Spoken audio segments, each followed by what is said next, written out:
What's going on, guys? My name is Wade with Tech Daily. So for pretty much as long as I've had internet in my home, my Wi-Fi game has been weak to say the least. I've had the most basic and boring Netgear Wi-Fi router that covered maybe 2/3 of my house, which needed to be unplugged and reset far too often. I was long overdue for some sort of an upgrade, and what I chose to go with was Google Wi-Fi, the relatively new mesh Wi-Fi system made by Google that is probably one of the easiest systems to set up. In my experience, very reliable, and also not a bad looking router compared to what's currently on the market. Even though it's been out for about 2 months now, availability for Google Wi-Fi has been scarce. At least from the Google store, which for some reason still has a waitlist. I was able to snag a couple from Staples and they arrived in 1 day, so that would be my suggestion if you want one, at least until Google or Amazon have more in stock. A single Wi-Fi point will run you $129 and a 3-pack sells for $299, and how many you need really depends on how large your home or office is. As far as the unboxing experience is concerned, these come in some super nice, like hard shell boxes that could probably be reused for something. I'd have a hard time throwing them away, but we'll go ahead and tear off the plastic wrap here and struggle to slide off the sleeve. And flipping open the box, we're greeted by that super clean Google Wi-Fi point. Putting it off to the side for just a second, we'll dig a little deeper inside the box, and as far as instructions are concerned, you get one single card that has the 2 simple steps you need to set these up, and I'll go over the full setup in just a minute so you can get an idea of what's required. Google also gives you just a couple other things with this Wi-Fi point inside the box. You get a power cable, of course, and this is a USB Type-C power cable. It's kind of short, so it might not reach everywhere you need it, but I can at least respect Google's push for USB Type-C. A little inconvenient since you probably can't use any longer replacement cables you have lying around, but hey, USB-C is the future, right? You also get one 6.5-foot Ethernet cable. You don't have to use this one. You're more than welcome to use any Ethernet cables you already have with your existing system, but it's nice to see that you at least get an extra. In my opinion, the router itself is one of the more attractive pieces of hardware you can buy. While I would usually try and hide my previous ugly bulky Netgear thing, I really wouldn't mind having Google Wi-Fi sit out. It's also really compact. It's 4.1 inches in diameter and 2.7 inches tall, so it really doesn't take up a lot of space. All of the ports and other information are found underneath the unit, so you'll see the QR code and setup codes used to get everything up and running, and you'll also see the 3 ports tucked underneath everything too. The USB-C power port in the middle, and 2 standard Ethernet ports on either side. One for internet access, and the other for a wired connection to any device you need. Having only 2 wired connection points might be an issue for some people, but for me it's not an issue at all. I just don't have any devices that need a wired connection. For setting up the Google Wi-Fi point, you only need the power cable, any Ethernet cable you want to use, and the unit itself, along with your internet modem. Plug in the USB-C power cable in the bottom first, and then plug in the Ethernet plug in the green labeled port, and this is the one that goes into your cable modem on the other end. For most people, those are the only 2 cables that will be coming from the Wi-Fi point. Cable management is pretty clean, and around back you'll also notice the reset button on the unit. You can press that if you need to reset the router, but in my experience, that button has never needed to be pressed. If everything thus far is working properly, the Google Wi-Fi point should be lit up and ready to go, and from here setup is going to continue using the Google Wi-Fi app on your smartphone that you can download from both the Google Play Store or App Store. It's free to download and is required to set up and use the Google Wi-Fi system. For the app, the first thing you'll need to do is turn on Bluetooth. Once that's enabled, the app will start to search for the Wi-Fi point that's plugged in, and after a few moments, you'll be prompted to scan the QR code that was located underneath the router. After that's done, the only other step is to mark where this Wi-Fi point is located so you can identify it on the app from all the other ones you have installed, set up a name for your Wi-Fi network, as well as enable a WPA2 password for security, and then Google will do the rest, setting up the mesh network and making sure it's all in working order. If you're setting up just the one Google Wi-Fi point, the whole process took maybe 10 minutes or less. I had absolutely no issues with the router or the app whatsoever. No web addresses to visit, no issues with my internet service provider or modem, nothing at all. Now, one of the main reasons I went with Google Wi-Fi is because it's a wireless mesh network kit, which means you can seamlessly connect a couple Google Wi-Fi points together to extend the range of your Wi-Fi network. This isn't new exactly. There are a couple other mesh network systems on the market like Eero and Orbi, and they have great reviews too, but I just landed on the Google Wi-Fi system out of personal preference. My house is more than 2,000 square feet, and my internet access point is basically on one edge of the house, so my old Netgear router barely made it halfway through the home before the signal dropped to an absolutely unusable level. I tried a couple Wi-Fi extenders, but they were pretty much garbage if they even worked at all. My second Google Wi-Fi point will be in my kitchen, which extends my Wi-Fi network through the entire house and then some. some, and for setting up the second point, you only need to connect the power cable to it. That's it. It doesn't need to be connected through Ethernet or anything else. The app prompts you automatically after the first setup and asks if you have any more, and after you plug it in, just identify where it's located. Once again, the Google Wi-Fi app takes care of the rest, automatically setting up the Wi-Fi point, activating the mesh network, and making sure everything works.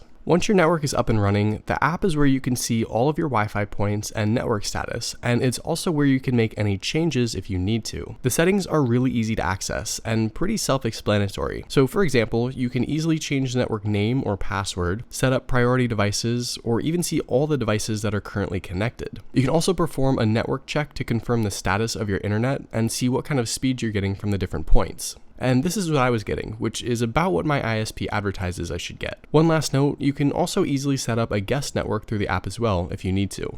So the Google Wi-Fi app is good and setup is really easy, but I can see the argument that having to always have an app on your smartphone for your home Wi-Fi network might be a little inconvenient. It's not the worst thing in the world. I mean, it's handy and really user-friendly, but it is yet another app to crowd up your home screen. As far as the technical specs go, Google Wi-Fi has simultaneous dual-band 2.4 GHz and 5 GHz capabilities, supporting 802.11 ABGN and AC, WPA2-PSK security, and you can connect as many Google Wi-Fi points together as you need. There doesn't appear to be a maximum, so theoretically you could have 5 or 6 or maybe even more if you have a really big office space. I've never been impressed with any internet setup or Wi-Fi system I've ever had, but I am impressed with Google Wi-Fi. I really appreciated how easy it was to set up, and for the average consumer, I think that's a big plus. The little Google Wi-Fi puck is also kind of nice looking too. Most importantly though, as far as multi-router setups go, the price is really reasonable for what you get. Eero is $500 for a pack of 3. Netgear's Orbi is $400 for 2. And Luma is Google's only real competition at $300 for 3. So Google's price is definitely right. In the month or so I've had Google Wi-Fi in my house, it's been absolutely flawless and definitely one of the best purchase decisions I've made. So hopefully you guys enjoyed this video. Let me know what you think of Google Wi-Fi in the comments below, or let me know what Wi-Fi setup you're rocking right now. Also, be sure to follow Tech Daily on Twitter and subscribe to the Tech Daily YouTube channel if you haven't already,